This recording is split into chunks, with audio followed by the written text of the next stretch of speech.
भारतवासियों, पूरे ब्रह्मांड में केवल भारत ही ऐसा राष्ट्र है जहां धर्म और संस्कृति के उत्थान की बातें आदि और अनंत काल से होती आई हैं। ऋषि मुनियों की परंपराओं को आत्मसात करने वाले इस देश में गाय को माता और पूज्या की संज्ञा दी जाती रही है। गौ माता, कामधेनु, सुरभि, नंदिनी इत्यादि मेरे ही नाम हैं। सभी जानते हैं कि देव दानवों द्वारा किए गए सागर मंथन से मेरा जन्म हुआ, देवताओं द्वारा मैं पूजित हुई और ऋषि मुनियों द्वारा पालित पोषित हुई। सृष्टि के निर्माता भगवान विष्णु ने कृष्ण अवतार लेकर मेरी सेवा की और इसीलिए वे गोपाल और गोविंद कहलाए। असंख्य लोगों ने मेरी रक्षार्थ बलिदान दिए। इतिहास और पुराणों की मैं विषय वस्तु बनी। मैं मनुष्य के जन्म से लगाकर आज तक निरंतर प्राणी मात्र की सेवा ही कर रही हूँ।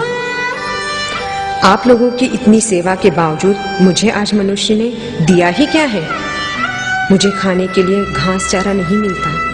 भूख और प्यास से युक्त जीवन काट रही हूँ। जब मेरी क्षुधा शांत नहीं होती तो मैं दर दर भटकती हूँ, कभी इस गली तो कभी उस गली। सब्जी मंडी में डंडे खा खा कर पेट भर रही हूँ। मुझे जब प्यास लगती है और नमक की भी आवश्यकता होती है तो मैं मानव मूत्रालय में जाकर गंदा पानी पीती हूँ ताकि मेरी प्यास भी बुझे और नमक की भी पूर्ति हो। पॉलीथीन की थैलियाँ भी मैं खाती रहती हूँ क्योंकि खाद्य पदार्थ भरकर मुझे मरने के लिए सड़कों गलियों पर फेंक देते हो और मैं भूखी मजबूरी में उन्हें खाती हूँ। फिर भी हे बलिष्ठों, मैं तुम्हें दूध देती हूँ, मेरा बछड़ा तुम्हें अन्न देता है।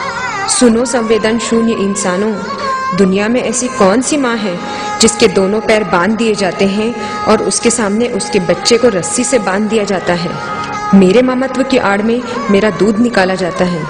मैं दूध के पात्र भर देती हूँ और कई लोग तो मेरी काया में निर्दयता पूर्वक इंजेक्शन चुभवाकर मेरा दूध निचोड़ लेते हैं। कई बार मेरे बच्चे को भी दूध नहीं मिल पाता, लेकिन मैं तुम्हारा पेट भरती हूँ। जब मेरा दूध कम हो जाता है और मेरा बिछड़ा बैल बनकर बूढ़ा हो जाता है तब तुम लोग मुझे कसाई को बेच देते हो। मैं कत्ल खानों में कसाईयों के सम्मुख ठेल दी जाती हूँ। 4 दिनों तक मुझे भूखा रखा जाता है ताकि मेरा हीमोग्लोबिन गलकर मांस से चिपक जाए। फिर मुझे घसीट कर लाया जाता है क्योंकि मैं मूर्छित रहती हूँ। मुझ पर 200 डिग्री सेंटीग्रेड का वाष्प उबलता गर्म गर्म पानी डाला जाता है। मैं तड़प उठती हूँ। ऐ मेरा दूध पीने वालों, मैं तुमको याद करती हूँ। मुझे कठोर बेतों से पीटा जाता है ताकि मेरा चमड़ा फूल जाए और तुम्हें कोमल चमड़ा मिल जाए।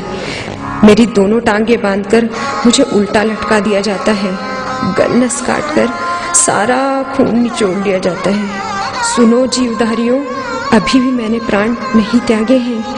मैं कातर निगाहों से देखती हूँ कि शायद इन कसाईयों के मन में मनुष्यता का जन्म हो, किंतु अफसोस मुझसे पोषित होने वाला भी कोई मुझे बचाने वाला नहीं रहता।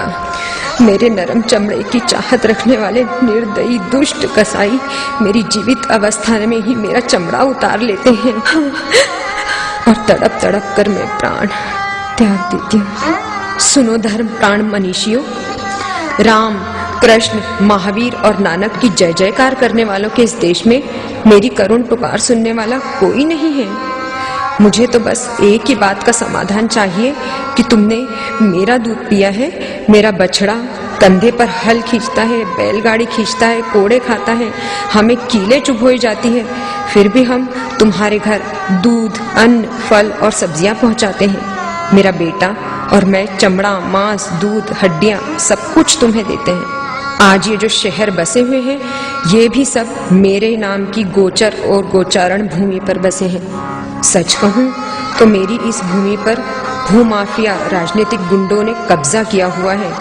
शास्त्र तो कहते हैं कि गोचर भूमि पर कब्जा करने वाले पातक होते हैं, उन्हें महापाप लगता है और इससे मुक्ति का शास्त्रों में भी कोई विधान है ही नहीं।